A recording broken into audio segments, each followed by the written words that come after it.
So in today's video, we're taking a look at another case for the iPhone 17 Pro, and this one is by Apple. It's the Apple Clear case. You've got all the features on there: camera control, MagSafe, and it should be protective, I hope. We'll find out once we put it on the phone how it fits, what the buttons are like, and generally what it looks like. But this could be a top contender for best clear case, so let's check it out and see how it is.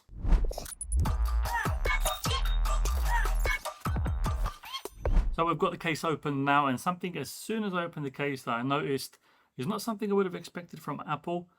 I would have expected the opposite in fact, but I'm going to talk about that just a little bit later on in the video. First, let's look at the actual case. So on the back of the case, you can see there is only one version of this clear case. So you've got that white section on the back. There's no changing it. So whatever iPhone you get, whether it's the silver one, the orange one, the blue one, if you get the clear case, you're going to have that white section on the back. Now, a lot of people might not care about that. A lot of people might like it. For me personally, I think because I'm getting the orange or the cosmic orange iPhone 17, I think that contrast between the white and the orange is going to look pretty good. But it would have also been nice to have an option with one clear case with the white back and then one clear case with the black back. I'm not sure why Apple didn't do that in the first place. Anyway, point number two, you might notice that the Apple logo is slightly lower than it is usually. And some people have pointed this out, but I think the reason is because Apple like to have things generally aligned and dead center. And if I show you on my iPhone 16 Pro what I mean, you can see that Apple logo, if I get it to sharpen camera, the Apple logo right there is dead center between this corner and then this corner up here. So right in the center of the actual phone. And because they've got this white slab on the back of the case, they chose to have the Apple logo in the center of the white slab instead of the actual center where the phone would be. Now this does make sense. It looks a lot nicer in my opinion. And when you put MagSafe stuff on, it's funny because it doesn't align up as you would think. The original Apple logo that's on the phone aligns up perfectly well with MagSafe accessories. The one that's on the case, not so much. So when you put a MagSafe accessory on, like this holder, you can see that you can just about see the top of the Apple logo. So the Apple logo kind of falls on the rim of the MagSafe accessory. Whereas if I put this on the iPhone 16 Pro, it aligns up straight in over, well, the Apple logo is right in the middle of that accessory, which it looks better in my opinion. But like I said, because they have that white box, they wanted to make it aligned and then straight in the middle. So that's why they have that. Probably won't matter how often are you looking when you put a MagSafe accessory on where the Apple logo is. Especially if you've got like a card holder or something, it really won't matter. And if you're charging something, you're not even going to be looking at the back. But if you're not charging it, I think it looks pretty good because it's aligned in the middle. And then when it comes to MagSafe strength, the magnets on the back of these Apple cases are pretty good. You might be able to hear that snap. It's got a really good snap with the MagSafe accessory. So it's pretty strong. So I wouldn't have any issues with the MagSafe accessories there. I mean, with it being Apple, we can't really expect it to have weak magnets. But yeah, MagSafe, no worries there. Charging accessories, perfectly fine. Obviously, I can't test them because I don't have the actual 17 Pro, but there should be no issues there as well. Now, something that I was quite shocked at is if you look at the bottom of the iPhone, hopefully it can focus on it. If we take a look at the bottom, you can see that they've got this huge cutout for the ports, microphone, speakers, etc. like that.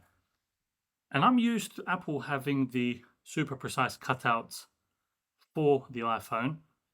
I'm not sure why they went this route of having this huge cutout for the phone. Surely it gives you more protection having the accurate cutouts.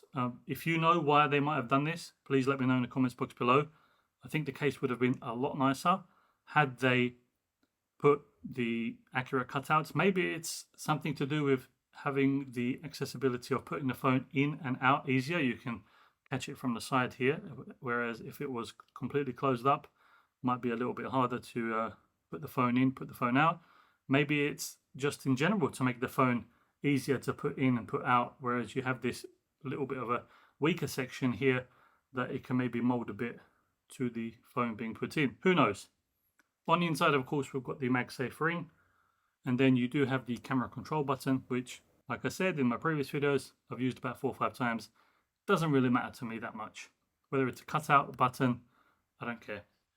Obviously, having the button provides you more protection, but in terms of functionality, makes no difference. Now, clipping the case in, you can see what I mean by the bottom of the actual phone now being open to damage if you was to drop it and it hitting on this corner section here. That's not good.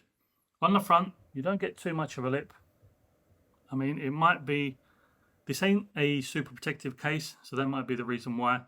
I think it's just a clear case that's going to give you some sort of protection. It's meant to look like you don't have a case on your iPhone. Now, when it comes to that back white section, I personally really like it. Let me know what you think in the comments box below. Should they have just had it completely clear, just like previous clear cases, or do you like this section here they've put with these new ones? Now, in terms of camera protection, you do get a fair bit of lip, and I suppose it will protect you against any drops on the back. Of course, with any drop, it's all about luck, depending on what surface you're dropping it on. If there's any loose particles on the floor, dirt, grime, rocks, whatever, that's going to play a big factor. But with this new camera layout, I do really like that when you put it flat on the surface, it doesn't wobble because you have that flat lip. So very nice. And in terms of the buttons, clear cases usually have quite bad buttons because of the material they're made from. They're usually very stiff, but this case is actually, the buttons are surprisingly good. Obviously, cutouts are going to be very good because there is no cutouts for the bottom of the case.